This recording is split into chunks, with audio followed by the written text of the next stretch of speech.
Today's success story is about advanced parole with DACA, right? So you're a dreamer and you want to leave the United States. Normally, dreamers, DACA holders, cannot leave the United States. They are only permitted to stay in the United States with their status. But if you apply for advanced parole, then you can leave and you can come back. In the past, this was not that big of an issue. A lot of people got it, but in this administration, these past 5 months, I don't know how many people were terrified of doing this. And there's so many different opinions about it. We've been encouraging people, still apply. Once you get it approved, then decide if you want to go or not go, right? The risk doesn't happen until you actually leave and come back, right? But you could still apply. But still, people are saying don't apply, people are saying don't go. Well, today we have 2 success stories. And I'm going to go through everything with you to show you exactly what their circumstances are, which port of entry, just so you can have more facts to kind of compare, okay? So, the first case is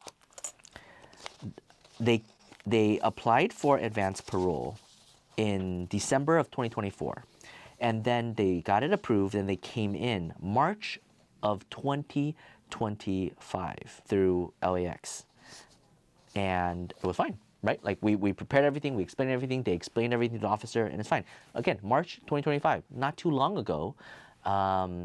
It is during the craziness, I don't want to say height of the craziness, maybe I'm optimistic because it's always getting crazier, but people are still coming in with advanced paroles, right? And so let me kind of explain how we did it. It was a 3-page attorney brief explaining why they qualify for the I-131. So this is our client. They are applying for advanced parole to travel outside the United States. They are seeking permission to visit the 74-year-old grandfather who resides in Mexico.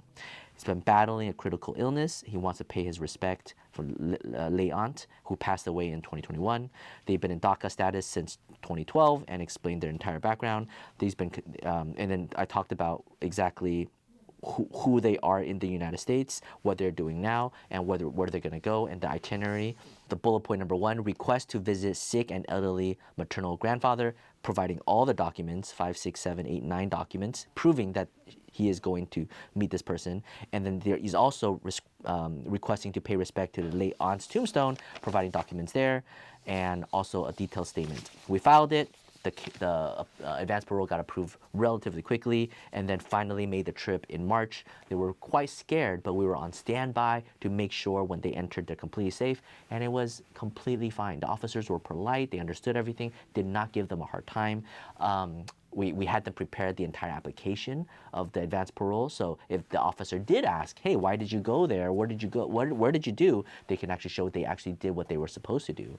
And they came in, and they're about to file their green card, right? And so because as a DACA recipient, you cannot apply for a green card because you had never been inspected. But with an advanced parole, if you leave and come back in, then you've been inspected. And if you have an immediate relative that's a U.S. citizen, then they can file for you. So, so this was a successful case that just happened a couple months ago. Now, this other case, they already got the green card, right? So let's go through this timeline.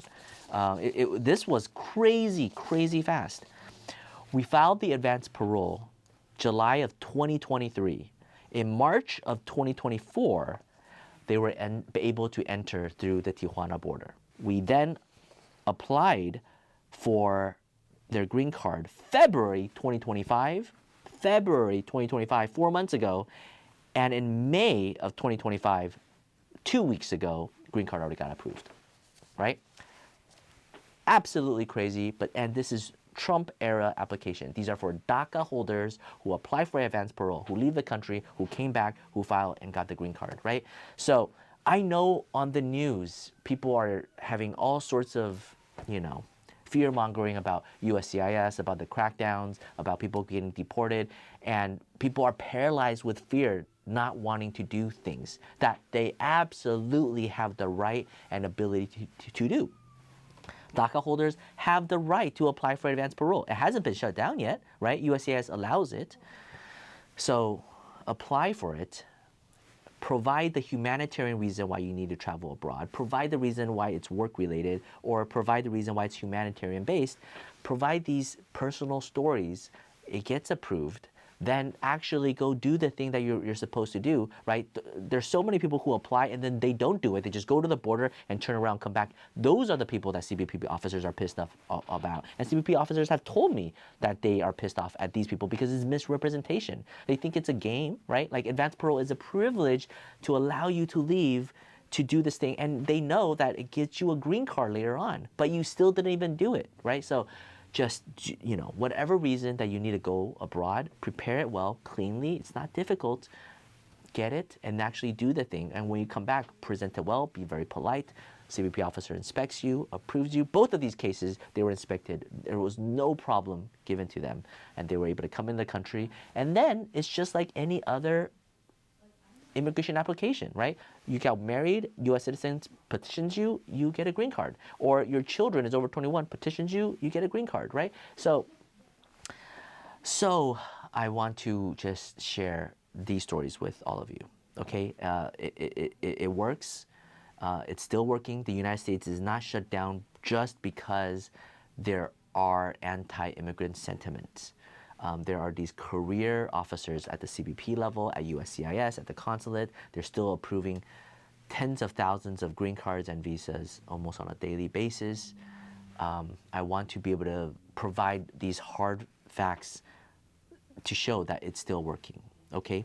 The system has not broken down yet. The news is just a little scary, but if you have a good case, just do it well and you still should be fine. I'm glad advanced parole is a pathway for many DACA recipients to get the green card. Wish you guys the best. Take care. Bye-bye.